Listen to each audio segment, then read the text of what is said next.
ini terletak di Jalan Jenderal Sudirman, tepatnya di Kota Padang. Nah, di sini aku akan menjelaskan materi tentang aktivitas bank dan jasa-jasa perbankan. Simak terus ya videonya sampai akhir. Yang pertama, mengidentifikasi jenis kegiatan bank. Ada berbagai macam kegiatan bank secara umum, yaitu kegiatan utama adalah kegiatan inti yang menghasilkan pendapatan utama bagi bank. Selanjutnya, penghimpunan dana. Bank mengumpulkan dana dari masyarakat melalui berbagai instrumen seperti deposito, tabungan, giro, dan sertifikat deposito. Selanjutnya, penyaluran dana atau kredit. Bank menyalurkan dana yang telah diimpun kepada masyarakat atau perusahaan dalam bentuk kredit, baik kredit investasi maupun kredit konsumsi. Ada kegiatan pendukung. Kegiatan ini mendukung kegiatan utama dan meningkatkan profitabilitas bank. Dan yang terakhir, investasi. Bank dapat berinvestasi pada surat berharga seperti obligasi pemerintah atau saham untuk meningkatkan pendapatan dan pengelolaan likuiditas. Yang kedua, penghimpunan dana bank dan penyaluran dana bank. Penghimpunan dan penyaluran dana merupakan kegiatan inti perbankan yang saling berkaitan dan membentuk siklus utama operasional bank. Nah, mari kita bahas masing-masing secara detail. Yang pertama, penghimpunan dana bank, yaitu proses bank mengumpulkan dana dari masyarakat untuk kemudian disalurkan kembali sebagai kredit. Sumber dana yang dihimpun masing-masing memiliki karakteristik berbeda, yaitu seperti tabungan, giro, deposito, dan lain-lainnya. Adapun karakteristik penghimpunan dana seperti likuiditas, yaitu seberapa mudah dana tersebut dapat dicairkan. Tabungan dan giro lebih liquid daripada deposito. Selanjutnya ada biaya. Bank perlu membayar bunga atas dana yang dihimpun, yang merupakan biaya operasional. Yang kedua ada penyaluran dana bank atau kredit.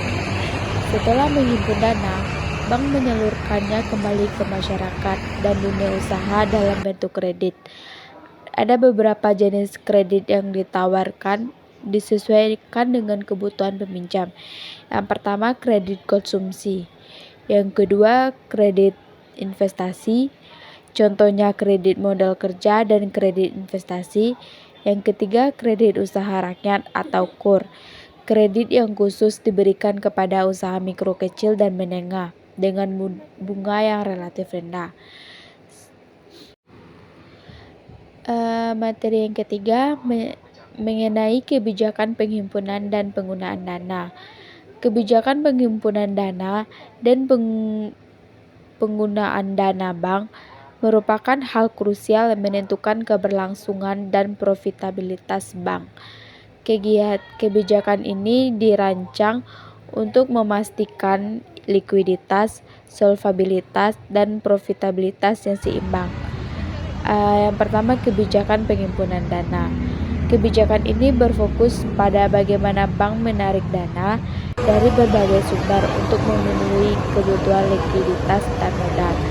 Aspek-aspek yang pentingnya meliputi strategi diversifikasi sumber dana, manajemen likuiditas, biaya dana, jangka waktu dana, segmentasi pasar, dan promosi penjualan. Adapun kebijakan penggunaan dana, kebijakan ini berfokus pada berbagai bank menyalurkan dana yang telah dihimpun secara efektif dan efisien sambil meminimalisir risiko. Aspek pentingnya yaitu analisis risiko kredit, diversifikasi portofolio kredit, manajemen risiko kredit, return on investment atau ROI, dan kepatuhan regulitas. Kedua kebijakan ini saling berkaitan erat. Kebijakan penggunaan dana menentukan jumlah dan jenis dana yang tersedia, sedangkan kebijakan penggunaan dana menentukan bagaimana dana tersebut dialokasikan. Nah, materi keempat kita akan membahas mengenai kredit bank. Kredit bank merupakan salah satu kegiatan inti perbankan yang berperan penting dalam perekonomian. Penyaluran dana oleh bank kepada pihak lain atau debitur dengan kesepakatan untuk dikembalikan dalam jangka waktu tertentu beserta bunganya. Yang pertama, jenis-jenis kredit bank. Kredit bank diklasifikasikan berdasarkan kriterianya, yaitu berdasarkan jangka waktu. Kredit jangka pendek biasanya kurang dari 1 tahun, contohnya kredit modal kerja.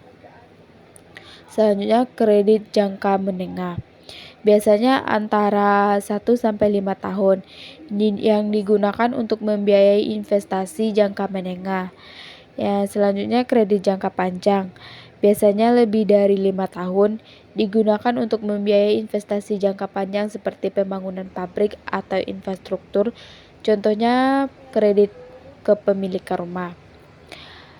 Adapun berdasarkan tujuan penggunaan, yaitu kredit konsumsi, contohnya kredit tanpa agunan, kredit kendaraan bermotor atau KKB. Selanjutnya, kredit investasi digunakan untuk membiayai kegiatan investasi seperti pembangunan pabrik, pengembangan usaha, atau pembelian peralatan. Risiko kredit merupakan risiko utama yang dihadapi bank dalam kegiatan penyaluran kredit, meliputi risiko gagal bayar, risiko kredit macet, risiko perubahan kondisi ekonomi, dan yang terakhir ada manajemen risiko kredit. Untuk meminimalisir risiko kredit, bank perlu menerapkan manajemen risiko kredit yang efektif, yang meliputi analisis kredit yang teliti, diversifikasi portofolio kredit, pengawasan kredit yang ketat, penggunaan jaminan yang adekuat, atau memastikan adanya jaminan yang cukup untuk mengamankan pinjaman. Nah, materi yang terakhir kita yaitu tentang jasa-jasa perbankan. Jasa perbankan mencakup berbagai layanan yang ditawarkan oleh bank kepada nasabah perorangan maupun korporasi. Layanan ini bertujuan untuk mempermudah transaksi keuangan, mengelola keuangan, dan memastikan solusi keuangan lainnya. Secara umum, jasa perbankan dapat dikategorikan yang pertama jasa simpanan atau himpunan dana. Jasa ini adalah layanan dasar perbankan di mana bank menerima simpanan dari nasabah dan memberikan bunga sebagai imbalannya.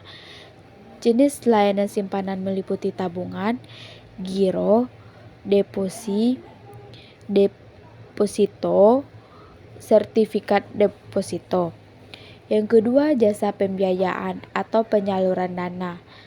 Itu bank menyalurkan dana kepada nasabah dalam berbagai bentuk pembiayaan seperti kredit, yaitu pemberian pinjaman kepada nasabah dengan kesepakatan untuk dikembalikan dalam jangka waktu tertentu beserta bunganya.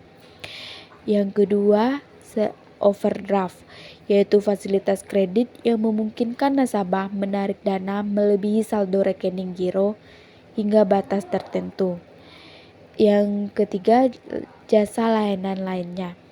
Selain jasa simpanan dan pembiayaan, bank juga menawarkan berbagai layanan lainnya untuk memenuhi kebutuhan nasabah, seperti transfer dana, pembayaran tagihan, layanan kartu kredit dan debit, Save Deposit Box.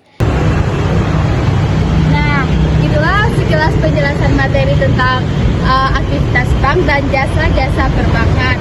Terima kasih ya teman-teman sudah menonton video ini sampai habis. Jangan lupa like, share, and comment video.